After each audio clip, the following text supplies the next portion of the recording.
الحمد للہ رب العالمین والصلاة والسلام علی نبینا محمد صلی اللہ علیہ وسلم وعلی آلہ واصحابہ اجمعین ومن تبعہم بإحسان الی یوم الدین۔ غیر مسلموں سے حسن سلوک کے واقعات۔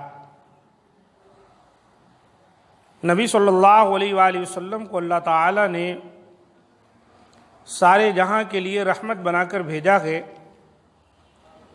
اس سلسلے میں کئی پہلو سے باتیں ہو رہی ہیں۔ انہی میں سے یہ کہ نبی صلی اللہ علیہ وآلہ وسلم نہ کہ صرف مسلمانوں کے لیے رحمت بن کر آئے بلکہ غیر مسلموں کے لیے بھی آپ صلی اللہ علیہ وآلہ وسلم رحمت تھے۔ اس پر مشتمل پچھلا درس آپ کے سامنے گزرا۔ اب یہ کہ غیر مسلموں سے حسن سلوک کے واقعات۔ پہلا واقعہ سیدنا ابو ہریرہ رضی اللہ تعالیٰ عنہ بیان فرماتے ہیں، نبی کریم صلی اللہ علیہ وآلہ وسلم نے نجد کی طرف کچھ سوار بھیجے۔ وہ قبیلہ بنو حنیفہ کے سرداروں میں سے ایک شخص ثمامہ بن اسال نامی کو پکڑ لائے اور مسجد نبوی کے ایک ستون سے باندھ دیا۔ نبی کریم صلی اللہ علیہ وآلہ وسلم باہر تشریف لائے اور پوچھا، ثمامہ تو کیا سمجھتا ہے؟ یعنی میں تیرے ساتھ کیا کروں گا؟ انہوں نے کہا، اے محمد میرے پاس خیر ہے، اس کے باوجود اگر آپ مجھے قتل کر دیں تو آپ ایک شخص کو قتل کریں گے جو خونی ہے، اس نے جنگ میں مسلمانوں کو مارا، اور اگر آپ مجھ پر احسان کریں گے تو ایک ایسے شخص پر احسان کریں گے جو احسان کرنے والے کا شکر ادا کرتا ہے۔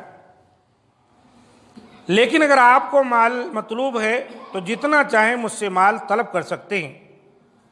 نبی کریم صلی اللہ علیہ وآلہ وسلم وہاں سے چلے آئے۔ دوسرے دن آپ نے پھر پوچھا، ثمامہ اب تو کیا سمجھتا ہے؟ انہوں نے کہا، وہی جو میں پہلے کہہ چکا ہوں کہ اگر آپ نے احسان کیا تو ایک ایسے شخص پر احسان کریں گے جو شکر ادا کرتا ہے۔ نبی کریم صلی اللہ علیہ وسلم پھر چلے گئے۔ تیسرے دن پھر آپ نے ان سے پوچھا، اب تو کیا سمجھتا ہے ثمامہ؟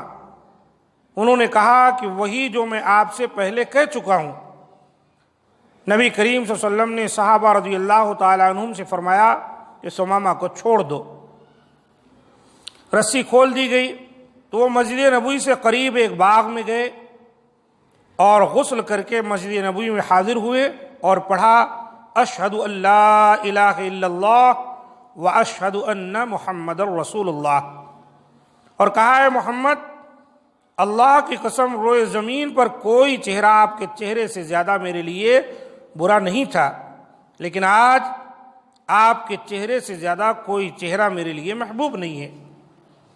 اللہ کی قسم کوئی دین آپ کے دین سے زیادہ مجھے برا نہیں لگتا تھا، لیکن آج آپ کا دین مجھے سب سے زیادہ پسندیدہ اور عزیز ہے۔ اللہ کی قسم کوئی شہر آپ کے شہر سے زیادہ برا مجھے نہیں لگتا تھا، لیکن آج آپ کا شہر میرا سب سے زیادہ محبوب شہر ہے۔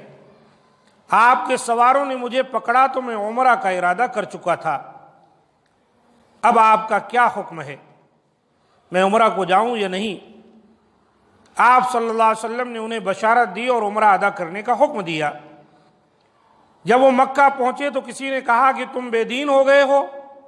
انہوں نے جواب دیا کہ نہیں، بلکہ میں محمد صلی اللہ علیہ وسلم کے ساتھ ایمان لے آیا ہوں، اور اللہ کی قسم اب تمہارے یہاں یمامہ سے گیہوں کا ایک دانہ بھی اس وقت تک نہیں آئے گا جب تک نبی کریم صلی اللہ علیہ وسلم اجازت نہ دے دیں۔ یہ بخاری شریف کی حدیث ہے۔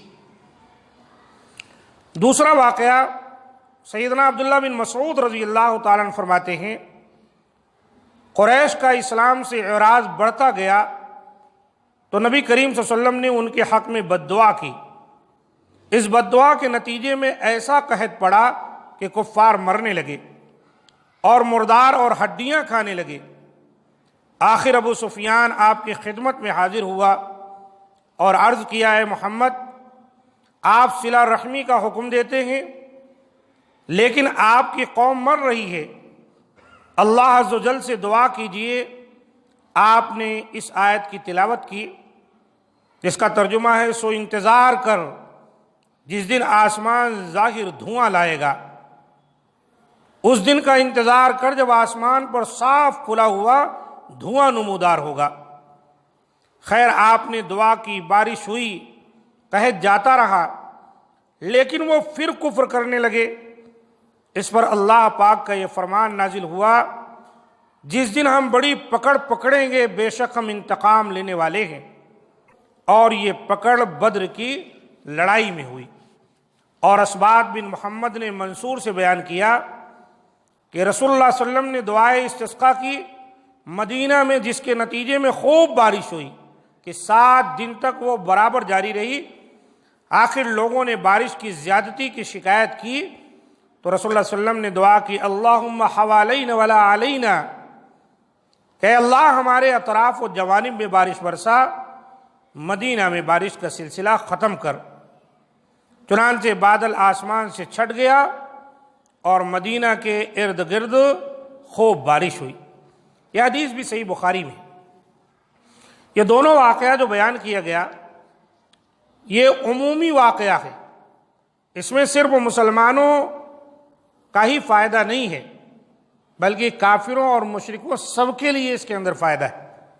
پہلا واقعہ تو ظاہر سی بات ہے کہ مشرکین مکہ کے اوپر جو اللہ کے رسول نے بد دعا کی تھی، اس کے نتیجے میں وہ پریشان تھے تو اللہ کے رسول نے ان کے حق میں دعا کر دی۔ بارش ہوئی، ان کی پریشانیاں جاتی رہی، لیکن ایمان نہیں لائے وہ، پھر کفر کے راستے پر، تو اللہ تعالیٰ نے کہا اللہ ان سے اس کا انتقام لے گا۔ اور دوسرا واقعہ جو یہاں بیان ہوا کہ مدینہ میں اللہ کے رسول نے دعا کی کہ جانور ہلاک ہو رہے ہیں، لوگ مر رہے ہیں، راستے سنسان ہو گئے ہیں، ویران ہو گئے ہیں، تو اللہ کے رسول نے استسقاء کی، یعنی اللہ تعالیٰ سے پانی طلب کیا، اور بارش ہوئی، خوب بارش ہوئی، 1 ہفتے تک ہوتی رہی۔ ظاہر سی بات ہے یہ بارش صرف مسلمانوں کے لیے نہیں ہے، سب کے لیے فائدہ مند ہے۔ مدینہ میں جتنے تھے یہودی رہا کرتے تھے اور اطراف و اکناف میں دیگر بدو تھے، جو مشرکین بھی تھے، منافقین تھے، سب کے حق میں اللہ کے رسول کی دعا قبول ہوئی اور سب فائدہ اٹھائے۔ اس سے پتہ چلا کہ نبی صلی اللہ علیہ وآلہ وسلم کی جو آمد تھی یہ خاص کسی ایک طبقے کے لیے نہیں تھی۔ ہاں، اس سے پہلے جتنے رسول آئے وہ کسی قوم کے لیے خاص تھے، کسی بستی کے لیے خاص تھے، لیکن ہمارے نبی جناب محمد صلی اللہ علیہ وسلم کو اللہ تعالیٰ نے ساری دنیا کے لیے نبی بنا کر بھیجا ہے۔ آپ اللہ کے آخری رسول ہیں، اب آپ کے بعد کوئی رسول آنے والا نہیں۔ تو آپ کی جو رسالت و نبوت ہے یہ عام ہے، اور آپ کی تعلیمات جو ہیں یہ بھی عام ہیں، نہ کہ انسانوں کے لیے بلکہ جانوروں کے لیے، درندوں، پرندوں، چرندوں کے لیے اللہ کے رسول صلی اللہ علیہ وسلم کی تعلیمات رحمت کی۔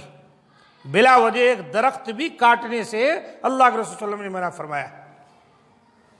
اللہ تعالی ہم تمام کو ان باتوں کو سمجھنے اور سمجھ کر دوسروں تک پہنچانے کی توفیق دے، تاکہ مسلمانوں اور اسلام، اللہ اور اس کے رسول کے تئیں جو کفار کا نظریہ ہے اس میں تبدیلی آئے۔ یہ کوتاہی ہماری اور آپ کی ہے کہ ہم جیسے چاہیے اسلام کو ان تک پہنچانا ویسا ہم پہنچا نہیں سکے، جس کی وجہ سے لا علمی میں وہ اللہ اور اس کے رسول، اسلام اور مسلمانوں کے تئیں اپنے دل میں بغض رکھتے۔ اللہ تعالی ہم تمام کو یہ فریضہ انجام دینے کی توفیق دے۔ ھذا ما عندی، سبحان ربک رب العزۃ عما یصفون، وسلام علی المرسلین، والحمد للہ رب العالمین۔